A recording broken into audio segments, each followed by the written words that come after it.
Chapter 23, Political Paralysis in the Gilded Age, 1869 to 1896. The population of the post-Civil War Republic continued to vault upward by vigorous leaps, despite the awful bloodletting in both Union and Confederate ranks.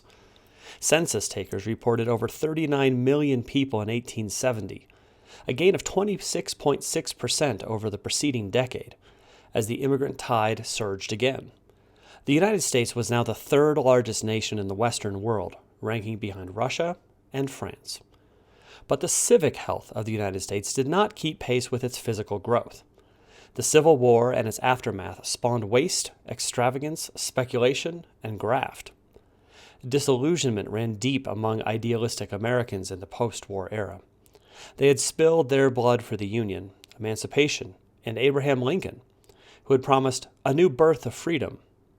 Instead, they got a bitter dose of corruption and political stalemate, beginning with Ulysses S Grant, a great soldier, but an utterly inept politician. Wrangling between Congress and President Andrew Johnson had soured the people on professional politicians in the Reconstruction era, and the notion still prevailed that a good general would make a good president. Stubbily bearded General Grant was by far the most popular Northern hero to emerge from the war. Grateful citizens of Philadelphia, Washington, and his hometown of Galena, Illinois, passed the hat, and in each place presented him with a house. New Yorkers tendered him a check for $105,000. The general, silently puffing on his cigar, unapologetically accepted these gifts as his just deserts for having rescued the Union. Grant was a hapless greenhorn in the political arena. His one presidential vote had been cast for the Democratic ticket in 1856. A better judge of horseflesh than of humans, his cultural background was breathtakingly narrow. He once reportedly remarked that Venice, Italy, would be a fine city if only it were drained. The Republicans, freed from the Union Party coalition of war days, enthusiastically nominated Grant for the presidency in 1868. The party's platform sounded a clarion call for continued reconstruction of the South under the glinting steel of federal bayonets. Yet Grant, always a man of few words, struck a highly popular note in his letter of acceptance when he said, "Let us have peace." This noble sentiment became a leading campaign slogan and was later engraved on his tomb beside the Hudson River. Expectant Democrats, meeting in their own nominating convention, denounced military reconstruction but could agree on little else. Wealthy Eastern delegates demanded a plank promising that federal war bonds be redeemed in gold, even though many of the bonds had been purchased with badly depreciated paper greenbacks. Poorer Midwestern delegates answered with the Ohio idea, which called for redemption in greenbacks. Debt-burdened agrarian Democrats thus hoped to keep more money in circulation and keep interest rates lower. This dispute introduced a bitter contest over monetary policy that continued to convulse the Republic until the century's end. Midwestern delegates got the platform, but not the candidate.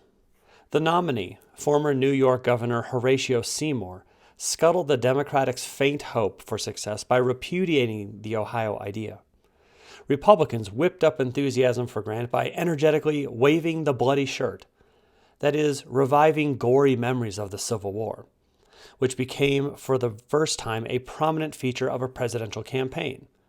"Vote as you shot" was a powerful Republican slogan aimed at Union Army veterans.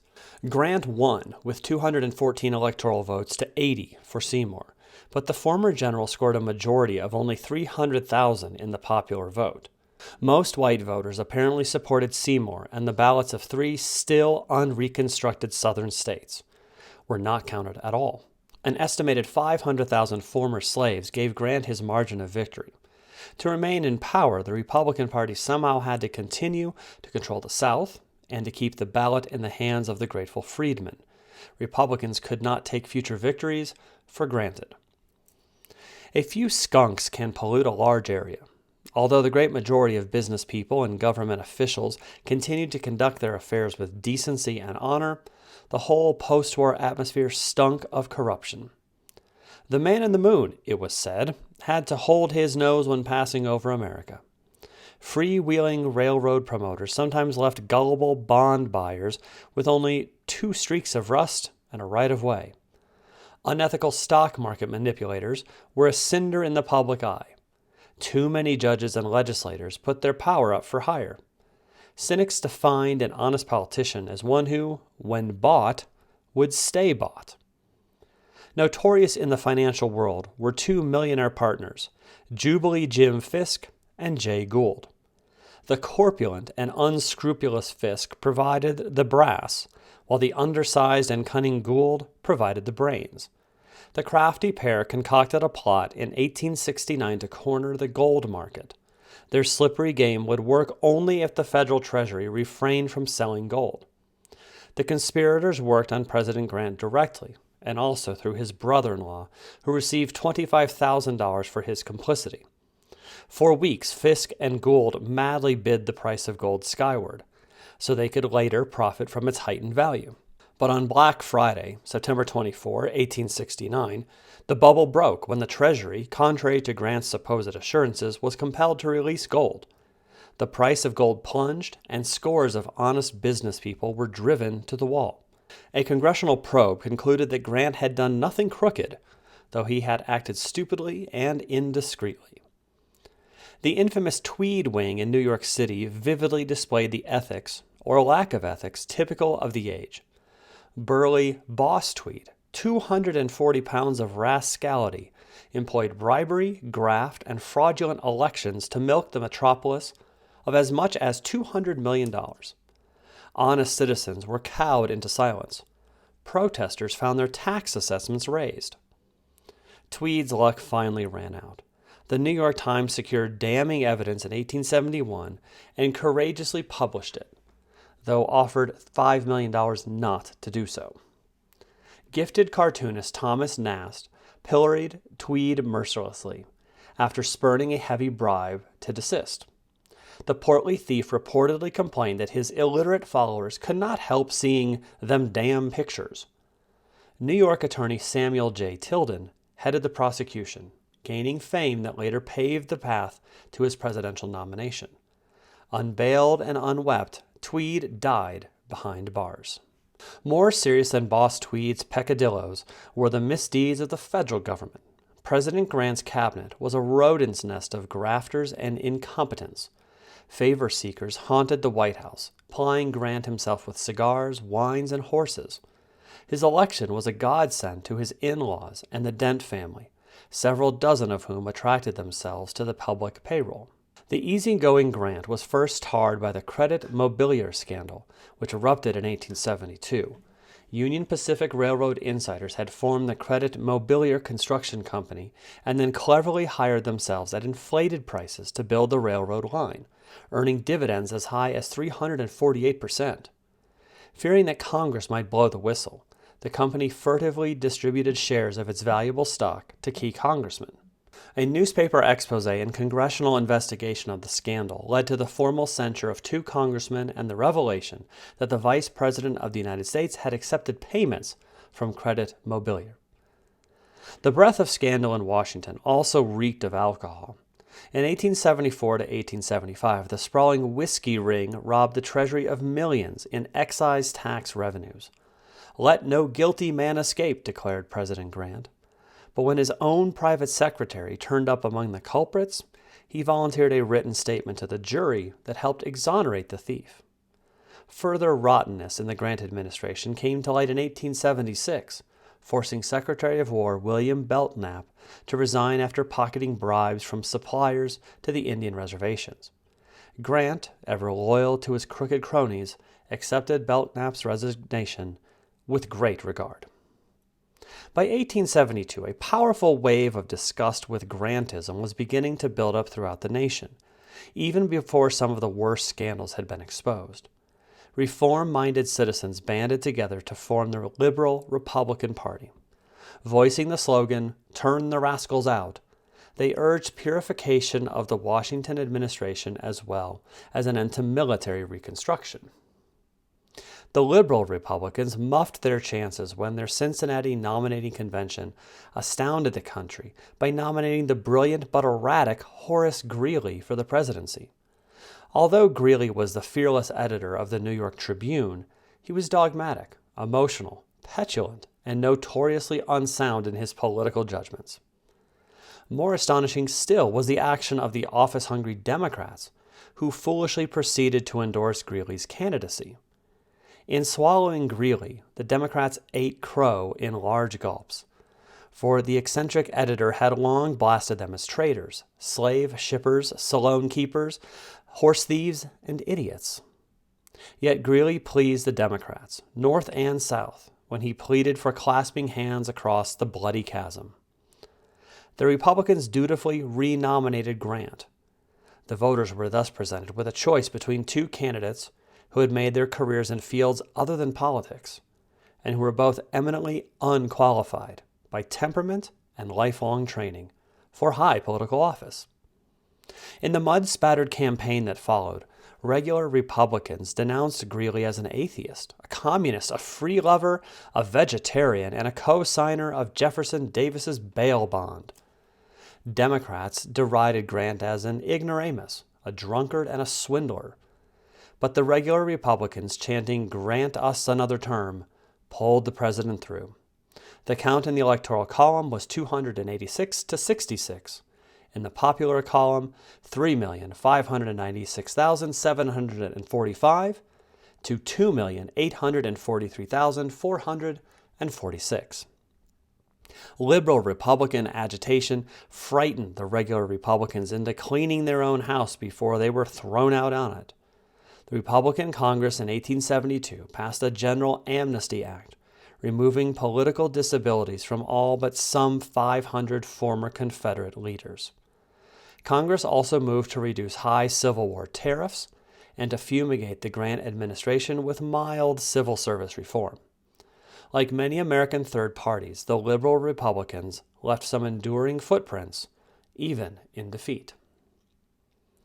Grant's woes deepened in the paralyzing economic panic of 1873. Bursting with startling rapidity, the crash was one of those periodic plummets that roller coasted the economy in this age of unbridled capitalist expansion. Overreaching promoters had laid more railroad track, sunk more mines, erected more factories, and sowed more grain fields than existing markets could bear. Bankers, in turn, had made too many imprudent loans to finance those enterprises. When profits failed to materialize, loans went unpaid, and the whole credit-based house of cards fluttered down. The United States did not suffer alone. Nations worldwide underwent a similar economic collapse in 1873. Boom times became gloom times as more than 15,000 American businesses went bankrupt. In New York City, an army of unemployed, riotously battled police. Black Americans were hard hit. The Freedmen's Savings and Trust Company had made unsecured loans to several companies that went under. Black depositors, who had entrusted over $7 million to the bank, lost their savings, and black economic development and black confidence in savings institutions went down with it. Hard times inflicted the worst punishment on debtors, who intensified their clamor for inflationary policies. Proponents of inflation breathed new life into the issue of greenbacks. During the war, $450 million of the folding money had been issued, but it had been depreciated under the cloud of popular mistrust and dubious legality. By 1868, the Treasury had already withdrawn $100 million of the battle-born currency from circulation, and hard money people everywhere looked forward to its complete disappearance. But now afflicted agrarian and debtors groups, cheap money supporters, clamored for a reissuance of the greenbacks. With a crude but essentially accurate grasp of monetary theory, they reasoned that more money meant cheaper money, and hence rising prices and easier to pay debts. Creditors, of course, reasoning from the same premises, advocated precisely the opposite policy. They had no desire to see the money they had loaned repaid in depreciated dollars. They wanted deflation, not inflation. The hard money advocates carried the day. In 1874, they persuaded a confused Grant to veto a bill to print more paper money. They scored another victory in the Resumption Act of 1875, which pledged the government to the further withdrawal of greenbacks from circulation and to the redemption of all paper currency in gold at face value, beginning in 1879. Down but not out, debtors now looked for relief to another precious metal, silver. The sacred white metal, they claimed, had received a raw deal. In the early 1870s, the Treasury stubbornly and unrealistically maintained that an ounce of silver was worth only 1/16th as much as an ounce of gold, though open market prices for silver were higher. Silver miners thus stopped offering their shiny product for sale to the federal mints. With no silver flowing into the federal coffers, Congress formally dropped this coinage of silver dollars in 1873. Fate then played a sly joke with new silver discoveries later in the 1870s, shot production up, and forced silver prices down. Westerners from silver mining states joined with debtors in assailing the crime of 73, demanding a return to the dollar of our daddies. Like the demand for more greenbacks, the demand for the coinage of more silver was nothing more nor less than another scheme to promote inflation. Hard money Republicans resisted this scheme and counted on Grant to hold the line against it. He did not disappoint them. The Treasury began to accumulate gold stocks against the appointed day for resumption of metallic money payments. Coupled with the reduction of greenbacks, this policy was called contraction. It had a noticeable deflationary effect. The amount of paper per capita in circulation actually decreased between 1870 and 1880, from $19.42 to $19.37. Contraction probably worsened the impact of the Depression, but the new policy did restore the government's credit rating, and it brought the embattled greenbacks up to their full face value. When redemption day came in 1879, few greenback holders bothered to exchange the lighter and more convenient bills for gold. Republican hard money policy had a political backlash. It helped elect a Democratic House of Representatives in 1874, and in 1878 it spawned the Greenback Labor Party, which polled over 1 million voters and elected 14 members of Congress. The contest over monetary policy was far from over. The political seesaw was delicately balanced throughout most of the Gilded Age, a sarcastic name given by Mark Twain in 1873 to the 3-decade-long post-Civil War era. Even a slight nudge could tip the teeter-totter to the advantage of the opposition party. Every presidential election was a squeaker, and the majority party in the House of Representatives switched 6 times in the 11 sessions between 1869 and 1891. In only 3 sessions did the same party control the House, the Senate, and the White House. Wobbling in such shaky equilibrium, politicians tiptoed timidly, producing a political record that was often trivial and petty. Few significant economic issues separated the major parties. Democrats and Republicans saw very nearly eye to eye on questions like the tariff and civil service reform, and majorities in both parties substantially agreed even on the much-debated currency question. Yet despite their rough agreements on these national matters, the two parties were ferociously competitive with each other. They were tightly and efficiently organized, and they commanded fierce loyalty from their members. Voter turnouts reached heights unmatched before or since. Nearly 80% of eligible voters cast their ballots in presidential elections in the 3 decades after the Civil War. On election days, droves of the party faithful trampled behind marching bands to the polling places, and ticket splitting, or failing to vote the straight party line, was as rare as a silver dollar. How can this apparent paradox of political consensus and partisan fervor be explained? The answer lies in the sharp ethnic and cultural differences in the membership of the two parties, in distinctions of style and tone, and especially of religious sentiment.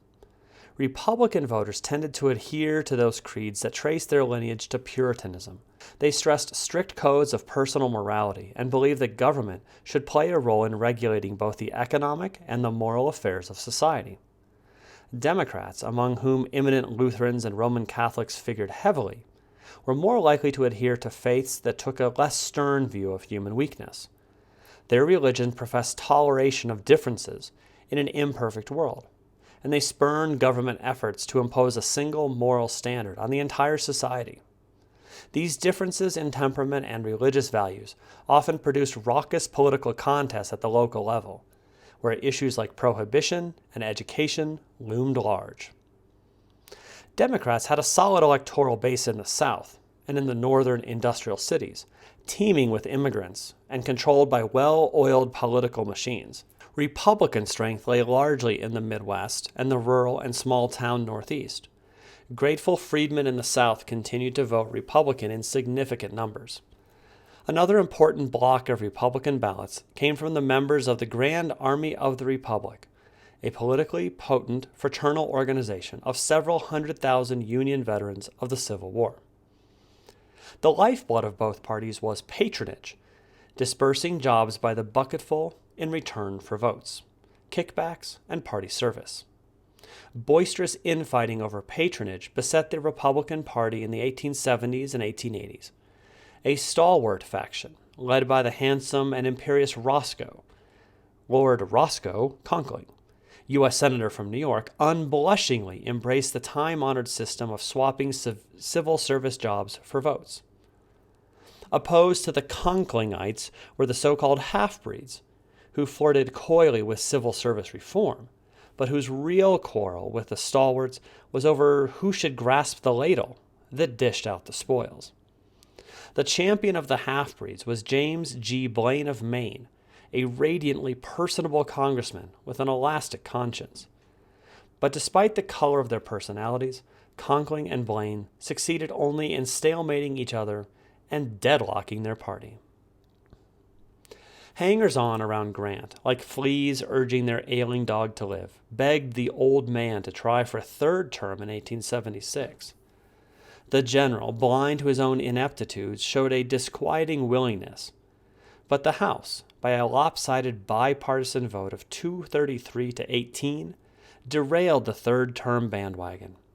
It passed a resolution that sternly reminded the country, and Grant, of the anti-dictator implications of the two-term tradition. With Grant out of the running, and with Conklinites and Blainites neutralizing each other, the Republicans turned to a compromise candidate, Rutherford B. Hayes, who was obscure enough to be dubbed the Great Unknown. His foremost qualification was the fact that he hailed from the electorally doubtful but potent state of Ohio, where he had served 3 terms as governor. So crucial were the swing votes of Ohio in the cliff-hanging presidential contests of the day that the state produced more than its share of presidential candidates. A political saying of the 1870s paraphrased Shakespeare: "Some are born great, some achieve greatness, and some are born in Ohio." Pitted against the humdrum Hayes was the Democratic nominee Samuel J. Tilden, who had risen to fame as the man who bagged Boss Tweed in New York. Campaigning against Republican scandal, Tilden racked up 184 electoral votes of the needed 185, with 20 votes in 4 states, 3 of them in the South, doubtful because of irregular returns. Surely Tilden could pick up at least one of these, especially in view of the fact that he had polled 247,448 more popular votes than Hayes, 4,284,020, to 4,036,572. Both parties scurried to send visiting statesmen to the contested southern states of Louisiana, South Carolina, and Florida. All 3 disputed states submitted 2 sets of returns, one Democratic and one Republican. As the weeks drifted by, the paralysis tightened, generating a dramatic constitutional crisis. The Constitution merely specifies that the electoral returns from the state shall be sent to Congress, and in the presence of the House and Senate, they shall be opened by the President of the Senate. But who should count them? On this point, the Constitution was silent. If counted by the President of the Senate, a Republican, the Republican returns would be selected. If counted by the Speaker of the House, a Democrat, the Democratic returns would be chosen. How could the impasse be resolved? Clash or compromise was the stark choice. The danger loomed that there would be no president on Inauguration Day, March 4th, 1877. Tilden or blood, cried Democratic hotheads, and some of their Minutemen began to drill with arms. But behind the scenes, frantically laboring statesmen gradually hammered out an agreement in the Henry Clay tradition, the Compromise of 1877. The electoral deadlock itself was to be broken by the Electoral Count Act, which Congress passed early in 1877. It set up an electoral commission consisting of 15 men selected from the Senate, the House, and the Supreme Court. In February 1877, about a month before Inauguration Day, the Senate and House met together in an electric atmosphere to settle the dispute.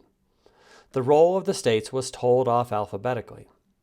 When Florida was reached, the first of the 3 southern states with 2 sets of returns, the disputed documents were referred to the Electoral Commission, which sat in a nearby chamber. After prolonged discussion, the members agreed, by the partisan vote of 8 Republicans to 7 Democrats, to accept the Republican returns. Outraged Democrats in Congress, smelling defeat, undertook to launch a filibuster until hell froze over. Renewed deadlock was avoided by the rest of the complex compromise of 1877, already partially concluded behind closed doors. The Democrats reluctantly agreed that Hayes might take office in return for his withdrawing intrusive federal troops from 2 states in which they remained, Louisiana and South Carolina.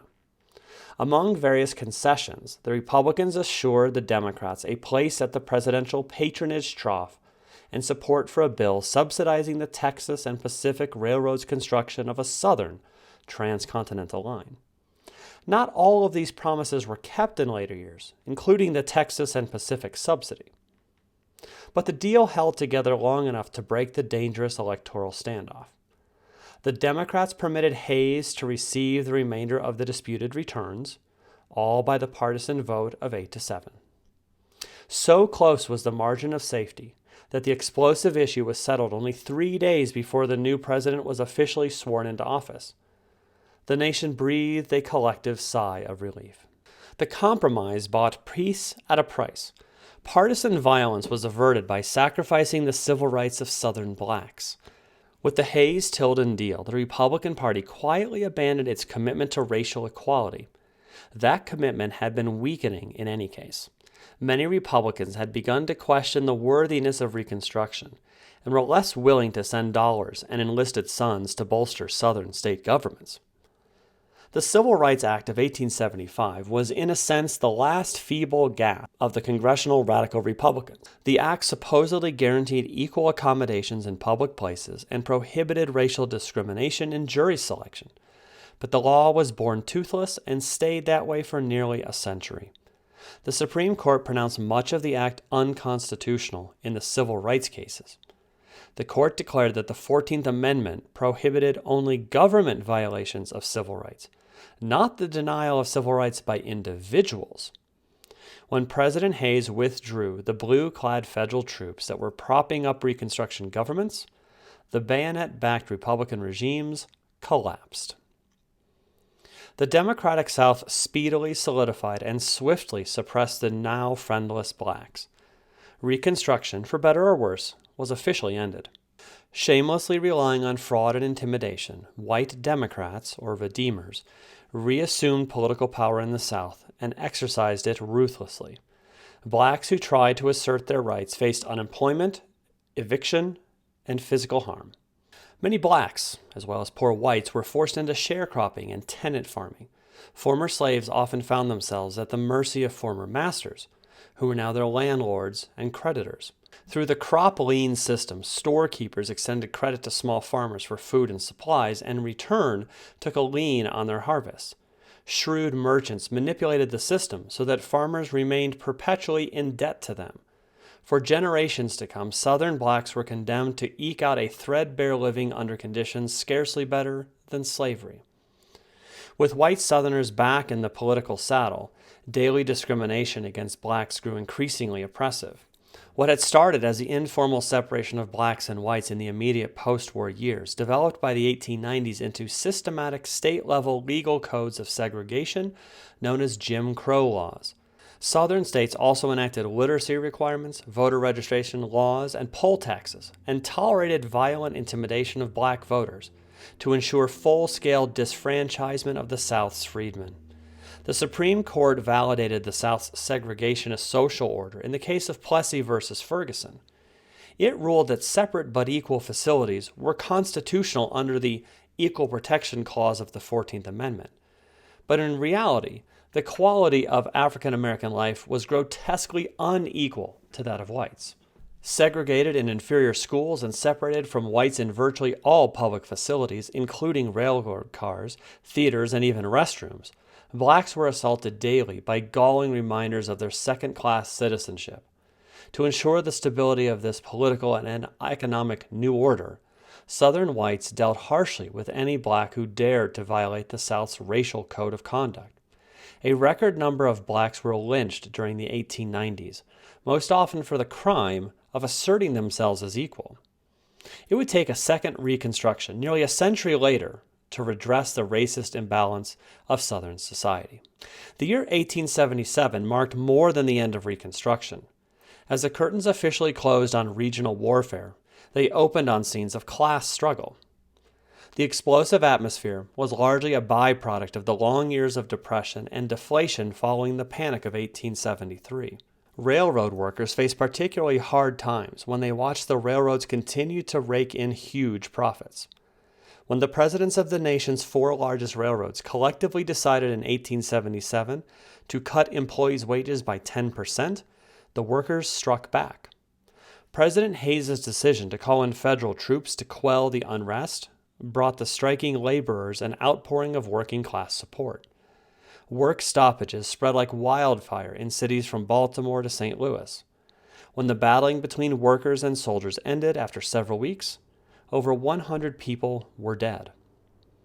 The failure of the Great Railroad Strike exposed the weakness of the labor movement in the face of massive government intervention on the side of the railroads.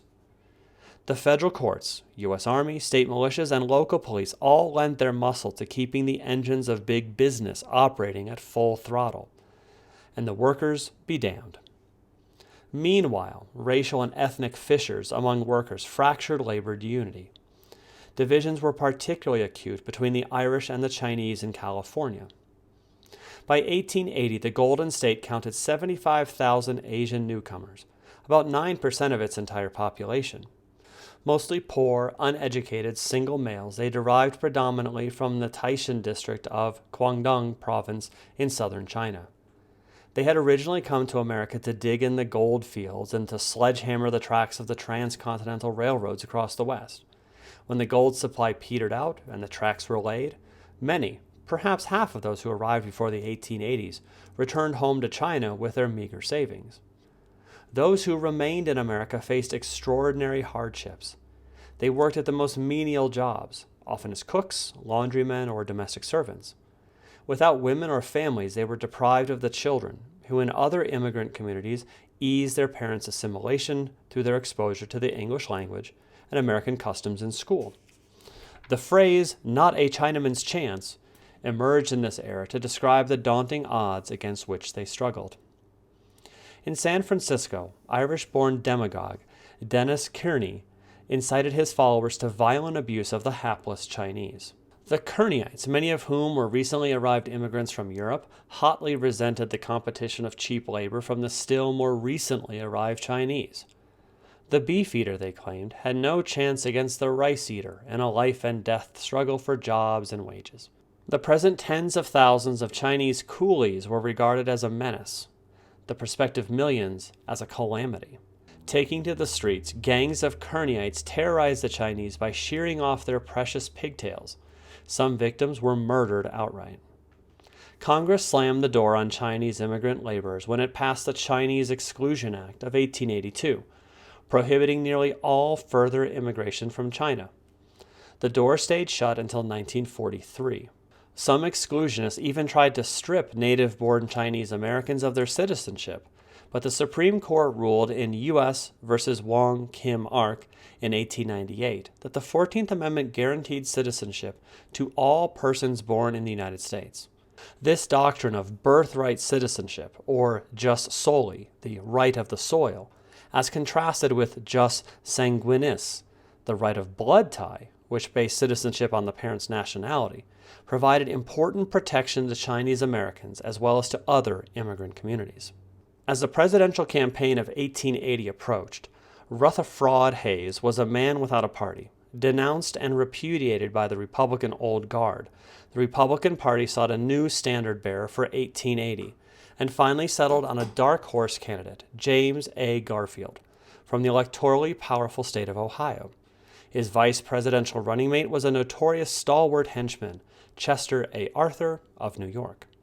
Energetically waving the bloody shirt, Garfield barely squeaked out a victory over the Democratic candidate and Civil War hero, Winfield Scott Hancock. He polled only 39,213 more votes than Hancock, 4,453,295 to 4,414,082, but his margin in the electoral column was a comfortable 214 to 155. The new president was energetic and able, but he was immediately ensnared in a political conflict between his Secretary of State, James G. Blaine, and Blaine's stalwart nemesis, Senator Roscoe Conkling. Then, as the Republican factions dueled, tragedy struck. A disappointed and mentally deranged office seeker, Charles J. Guiteau, shot President Garfield in the back in a Washington railroad station. Garfield lingered in agony for 11 weeks and died on September 19, 1881. Guiteau, when seized, reportedly cried, "I am a stalwart. Arthur is now President of the United States." The implication was that now the Conklinites would all get good jobs. Guiteau's attorneys argued that he was not guilty because of his incapacity to distinguish right from wrong, an early instance of the insanity defense. The defendant himself demonstrated his weak grip on reality when he asked all those who had benefited politically from the assassination to contribute to his defense fund. These tactics availed little. Guiteau was found guilty of murder and hanged. Garfield's death had one positive outcome. It shocked politicians into reforming the shameful spoils system. The unlikely instrument of reform was Chester Arthur. Observers at first underestimated him. His record of cronyism and his fondness for fine wines and elegant clothing, including 80 pairs of trousers, suggested that he was little more than a foppish dandy. But Arthur surprised his critics by prosecuting several fraud cases and giving his former stalwart pals the cold shoulder. Disgust with Garfield's murder gave the Republican Party itself a previously undetected taste for reform. The medicine finally applied to the long-suffering federal government was the Pendleton Act of 1883, the so-called Magna Carta of civil service reform. It made compulsory campaign contributions from federal employees illegal and established the Civil Service Commission to make appointments to federal jobs on the basis of competitive examinations rather than pull. Although at first covering only about 10% of federal jobs, civil service reform did rein in the most blatant abuses. Like many well-intentioned reforms, it bred unintended problems of its own. With the plum federal posts now beyond their reach, politicians were forced to look elsewhere for money. The mother's milk of politics. Increasingly, they turned to the bulging coffers of the big corporations. A new breed of boss emerged, less skilled at mobilizing small armies of immigrants and other voters on election day, but more adept at milking dollars from manufacturers and lobbyists. The Pendleton Act partially divorced politics from patronage, but it helped drive politicians into marriages of convenience with big business leaders. President Arthur's surprising display of integrity offended too many powerful Republicans. His ungrateful party turned him out to pasture, and in 1886 he died of a cerebral hemorrhage. James G. Blaine's persistence in pursuit of his party's presidential nomination finally paid off in 1884. The dashing Maine politician, blessed with almost every political asset except a reputation for honesty, was the clear choice of the Republican convention in Chicago. But many reform-minded Republicans gagged on Blaine's candidacy. Blaine's enemies publicized the fishy-smelling Mulligan letters, written by Blaine to a Boston businessman and linking the powerful politician to a corrupt deal involving federal favors to a Southern railroad. At least one of the damning documents ended with the furtive warning, "Burn this letter." Some reformers, unable to swallow Blaine, bolted to the Democrats. They were sneeringly dubbed mugwumps, a word of Indian derivation meant to suggest that they were sanctimonious, or holier than thou. Victory-starved Democrats turned enthusiastically to a noted reformer, Grover Cleveland, a burly bachelor with a soup-straining mustache and a taste for chewing tobacco. Cleveland was a solid but not brilliant lawyer of 47 years. He had rocketed from the mayor's office in Buffalo to the governorship of New York and the presidential nomination in 3 short years. Known as Grover the Good, he enjoyed a well-deserved reputation for probity in office. But Cleveland's admirers soon got a shock. Resolute Republicans digging for dirt in the past of Bachelor Cleveland unearthed the report that he had been involved in an amorous affair with a Buffalo widow. She had an illegitimate son, now 8 years old, for whom Cleveland had made financial provision. Democratic elders were demoralized. They hurried to Cleveland and urged him to lie like a gentleman, but their ruggedly honest candidate insisted, "Tell the truth." The campaign of 1884 sank to perhaps the lowest level in American experience as the two parties grunted and shoved for the hog trough of office. Few fundamental differences separated them. Even the bloody shirt had faded to pale pink. Personalities, not principles, claimed the headlines. Crowds of Democrats surged through city streets, chanting to the rhythm of left, left, left, right, left, burn, burn, burn this letter. Republicans taunted in return, "Mama, where's my pa?" Defiant Democrats shouted back, "Gone to the White House, ha ha." The contest hinged on the state of New York, where Blaine blundered badly in the closing days of the campaign. A witless Republican clergyman damned the Democrats in a speech as the party of rum, Romanism, and rebellion, insulting with one swift stroke the culture, the faith, and the patriotism of New York's numerous Irish-American voters. Blaine was present at the time, but lacked the presence of mind to repudiate the statement immediately. The pungent phrase shortened to RRR stung and stuck. Blaine's silence seemed to give assent, and the wavering Irishman who deserted his camp helped account for Cleveland's paper-thin plurality of about 1,000 votes in New York State, enough to give him the presidency. Cleveland swept the solid South and squeaked into office with 219 to 182 electoral votes, and 4,879,507 to 4,850,293 popular votes. Bull-necked Cleveland in 1885 was the first Democrat to take the oath of presidential office since Buchanan, 28 years earlier. Huge question marks hung over his ample frame, 5 feet 11 inches, 250 pounds. Could the party of disunion be trusted to govern the Union? Would desperate Democrats, ravenously hungry after 24 years of exile, trample the frail sprouts of civil service reform in a stampede to the patronage trough? Could Cleveland restore a measure of respect and power to the maligned and enfeebled presidency? Cleveland was a man of principles, most of them safely orthodox by the standards of his day. A staunch apostle of the hands-off creed of laissez-faire, the new president caused the hearts of business people and bankers to throb with contentment. He summed up his political philosophy in 1887 when he vetoed a bill to provide seeds for drought-ravaged Texas farmers. Though the people support the government, he declared, the government should not support the people. As tactless as a mirror and as direct as a bulldozer, he was outspoken, unbending, and profanely hot-tempered. At the outset, Cleveland narrowed the North-South chasm by naming to his cabinet 2 former Confederates. As for the civil service, Cleveland was whipsawed between the demands of the Democratic faithful for jobs and the demands of the mugwumps who had helped elect him for reform. Believing in the merit system, Cleveland at first favored the cause of the reformers, but he eventually caved into the carpings of Democratic bosses and fired almost 2/3 of the 120,000 federal employees, including 40,000 incumbent Republican postmasters, to make room for deserving Democrats.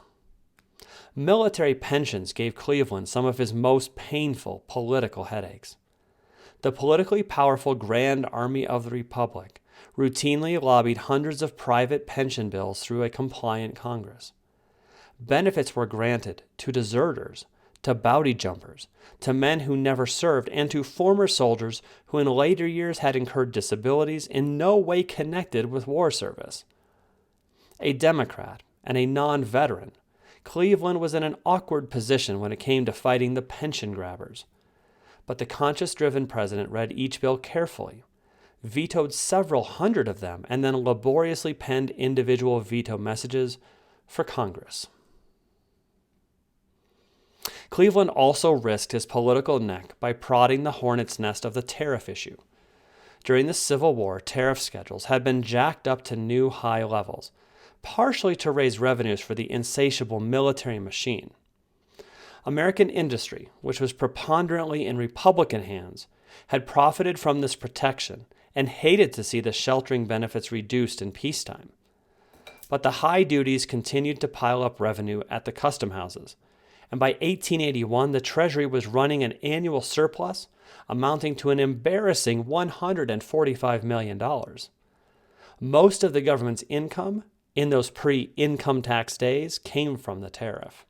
Congress could reduce the vexatious surplus in two ways. One was to squander it on pensions and pork barrel bills, and thus curry favor with veterans and other self-seeking groups.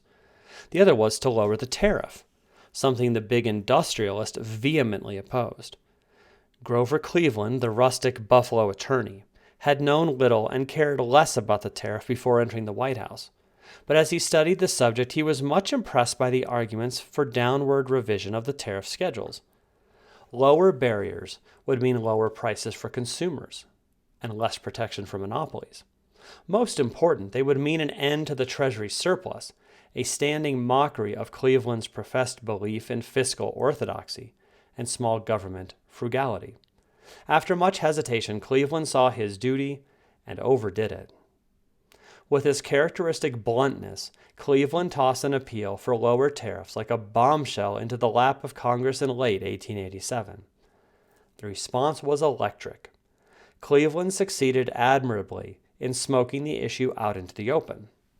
Democrats were deeply frustrated by the obstinacy of their chief. Republicans rejoined at his apparent recklessness, bellowing loudly that lower tariffs would mean higher taxes, lower wages, and increased unemployment.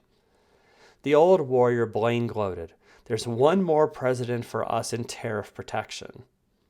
For the first time in years, a real issue divided the two parties as the 1888 presidential election loomed. Dismayed Democrats, seeing no alternative, somewhat dejectedly renominated Grover Cleveland in their St. Louis convention. Eager Republicans turned to Benjamin Harrison, whose grandfather was former President William Henry Tippecanoe Harrison. The tariff was the prime issue. The two parties flooded the country with some 10 million pamphlets on the subject. The specter of a lowered tariff spurred the Republicans to frantic action. In an impressive demonstration of the post-Pendleton Act politics of alliances with big business, they raised a war chest of some $3 million, the heftiest yet, largely by frying the fat out of nervous industrialists. The money was widely used to line up corrupt voting cattle, known as repeaters and floaters.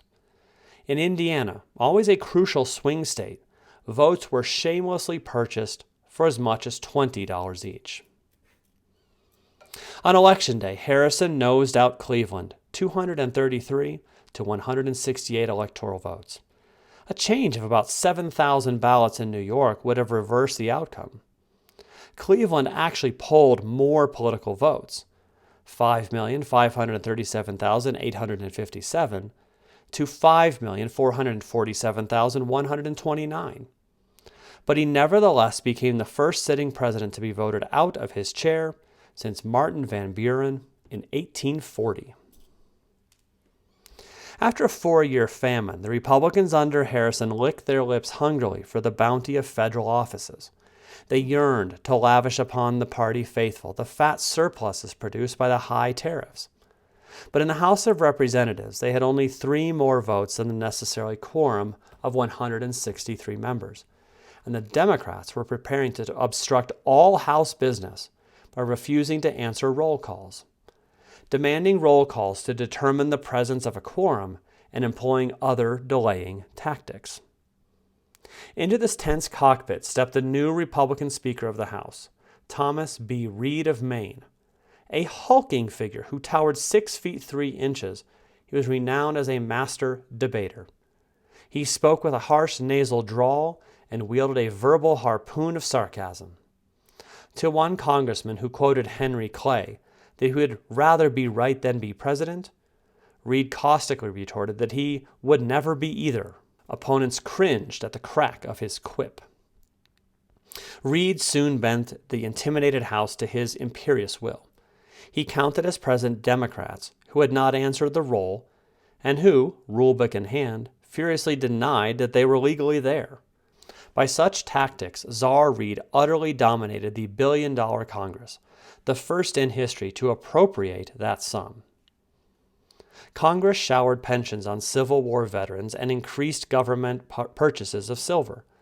To keep the revenues flowing in and to protect Republican industrialists from foreign competition, the billion-dollar Congress also passed the McKinley Tariff Act of 1890, boosting rates to their highest peacetime level ever, an average of 48.4% on dutiable goods. Sponsored in the House by rising Republican star William McKinley of Ohio, the new Tariff Act brought fresh woes to farmers. Debt-burdened farmers had no choice but to buy manufactured goods from high-priced protected American industrialists and were compelled to sell their own agricultural products into highly competitive, unprotected world markets. Mounting discontent against the McKinley tariff caused many rural voters to rise in wrath. In the congressional elections of 1890, the Republicans lost their precarious majority and were reduced to just 88 seats, as compared with 235 Democrats. Even the much-touted McKinley went down in defeat. Ominously, for conservatives, the new Congress also included 9 members of the Farmers Alliance, a militant organization of Southern and Western farmers. Politics was no longer as usual in 1892, when the newly formed People's Party, or Populists, burst upon the scene. Rooted in the Farmers' Alliance of frustrated farmers in the great agricultural belts of the West and South, the Populists met in Omaha and adopted a scorching platform that denounced the prolific womb of governmental injustice. They demanded inflation through free and unlimited coinage of silver, at the rate of 16 ounces of silver to 1 ounce of gold. They further called for a graduated income tax, government ownership of the railroads, telegraph and telephone, the direct election of U.S. senators, a 1-term limit on the presidency, the adoption of the initiative and referendum to allow citizens to shape legislation more directly, a shorter workday, and immigration restriction. As their presidential candidate, the Populists uproariously nominated the eloquent old greenbacker, General James B. Weaver. An epidemic of nationwide strikes in the summer of 1892 raised the prospect that the Populists could weld together a coalition of aggrieved workers and indebted farmers in a revolutionary joint assault on the capitalist order. At Andrew Carnegie's Homestead steel plant near Pittsburgh, company officials called in 300 armed Pinkerton detectives in July to crush the defiant Homestead strike by steel workers angry over pay cuts. Strikers, armed with rifles and dynamite, forced their assailants to surrender after a vicious battle that left 10 people dead and some 60 wounded. Troops were eventually summoned, and both the strike and the Union were broken. That same month, federal troops bloodily smashed a strike among the silver miners in Idaho's fabled Coeur d'Alene district. The Populists made a remarkable showing in the 1892 presidential election. Singing "Goodbye, Party Bosses," they rolled up 1,029,846 popular votes and 22 electoral votes for General Weaver. They thus became one of the few third parties in U.S. history to break into the electoral column. But they fell far short of an electoral majority. Industrial laborers, especially in the urban East, did not rally to the populist banner in appreciable numbers. Populist electoral votes came from only 6 Midwestern and Western states, 4 of which, Kansas, Colorado, Idaho, and Nevada, fell completely into the populist basket. The South, although a hotbed of agrarian agitation, proved especially unwilling to throw in its lot with the new party. Race was the reason. The more than 1 million Southern black farmers organized in the Colored Farmers National Alliance shared a host of complaints with poor white farmers, and for a time their common economic goals promised to overcome their racial differences. Recognizing the crucial edge that black voters could give them in the South, populist leaders like Georgia's Tom Watson reached out to the black community. Watson was a wiry redhead who could talk like the thrust of a Bowie knife. He declared, "There is no reason why the black man should not understand that the law that hurts me as a farmer hurts him as a farmer." Many blacks were disillusioned enough with the Republican Party to respond. Alarmed, the conservative white bourbon elite in the South played cynically upon historic racial antagonisms to counter the populist appeal for interracial solidarity and woo back poor whites. Southern blacks were heavy losers. The populist-inspired reminder of potential black political strength led to the near total extinction of what little African-American suffrage remained in the South. White Southerners, more aggressively than ever, used literacy tests and poll taxes to deny blacks the ballot. The notorious grandfather clause exempted from those requirements anyone whose forebear had voted in 1860, when, of course, black slaves had not voted at all. More than half a century would pass before Southern blacks could again vote in considerable numbers. Accompanying this disfranchisement were more severe Jim Crow laws designed to enforce racial segregation in public places, including hotels and restaurants, and backed up by atrocious lynchings and other forms of intimidation. The conservative crusade to eliminate the black vote also had dire consequences for the Populist Party itself. Even Tom Watson abandoned his interracial appeals, and in time became a vociferous racist himself. After 1896, the Populist Party lapsed increasingly into vile racism and staunchly advocated black disfranchisement. Such were the bitterly ironic fruits of the populist campaign in the South. With the Populists divided and the Republicans discredited, Grover Cleveland took office once again in 1893, the only president ever reelected after defeat. He was the same old bull-necked and bull-headed Cleveland, with a little more weight, polish, conservatism, and self-assertiveness. But though it was the same old Cleveland, it was not the same old country. Debtors were up in arms, workers were restless, and the advanced shadows of panic were falling. Hardly had Cleveland seated himself in the presidential chair when the devastating Depression of 1893 burst about his burly frame. Lasting for about 4 years, it was the most punishing economic downturn of the 19th century. Contributing causes were the splurge of overbuilding and speculation, labor disorders, and the ongoing agricultural depression.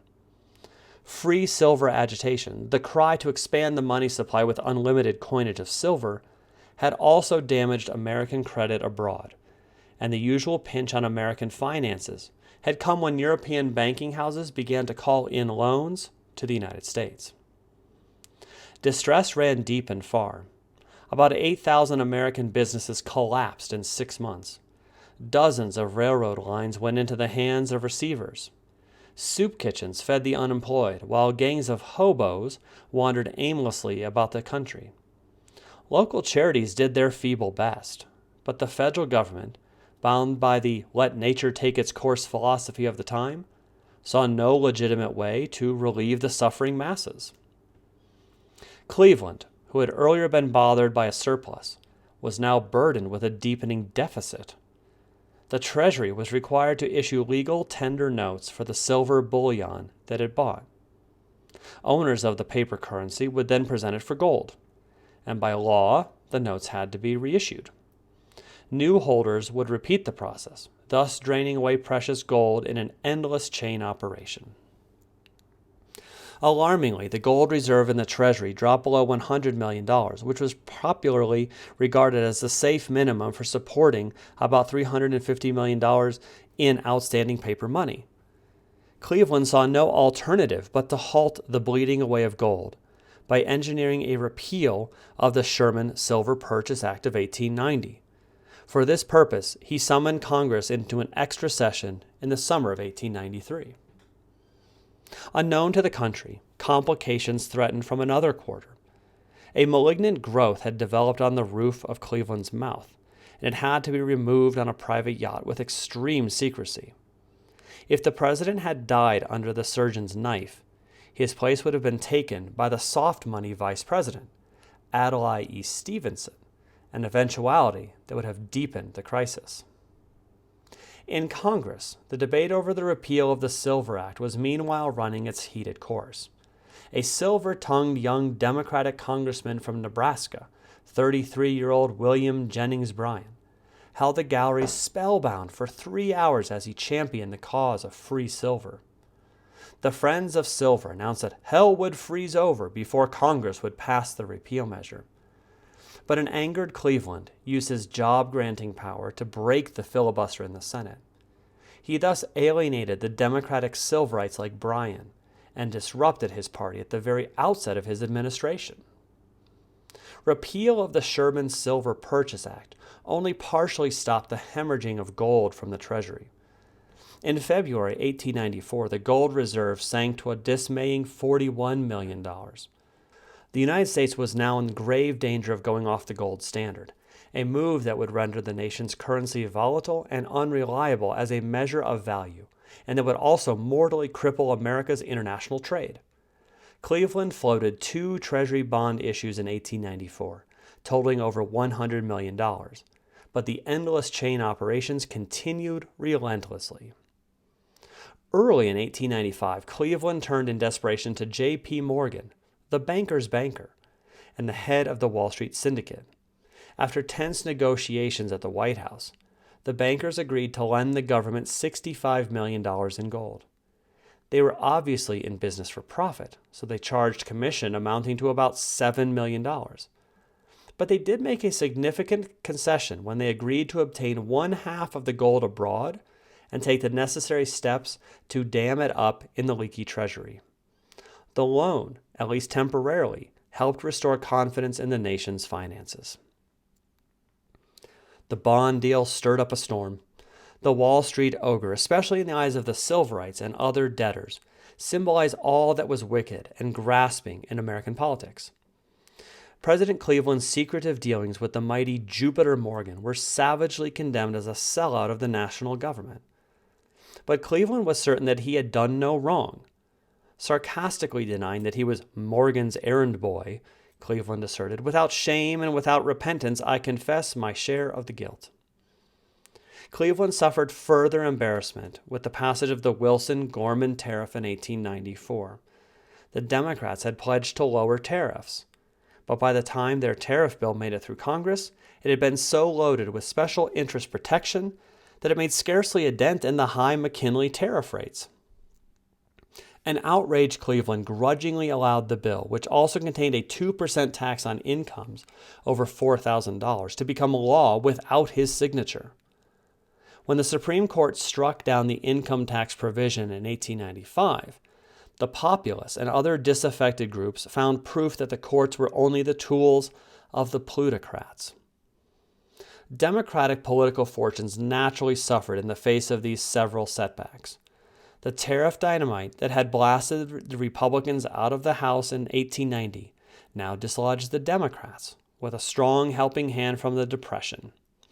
The revitalized Republicans, singing "Times Are Mighty Hard," won the congressional elections of 1894 in a landslide, 244 seats to 105 for the Democrats.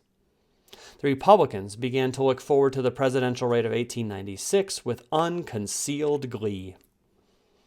Despite his gruff integrity and occasional courage, Grover Cleveland failed utterly to cope with the serious economic crisis that befell the country in 1893. He was tied down in office by the same threads that held all the politicians of the day to Lilliputian levels.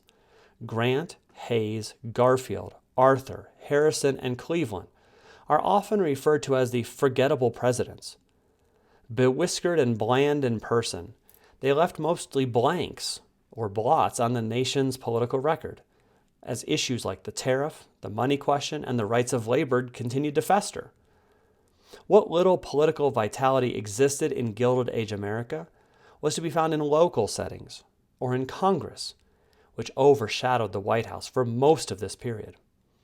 But before the century ended, down-and-out debtors and disgruntled workers would make one last titanic effort to wring reform out of the political system in the momentous election of 1896.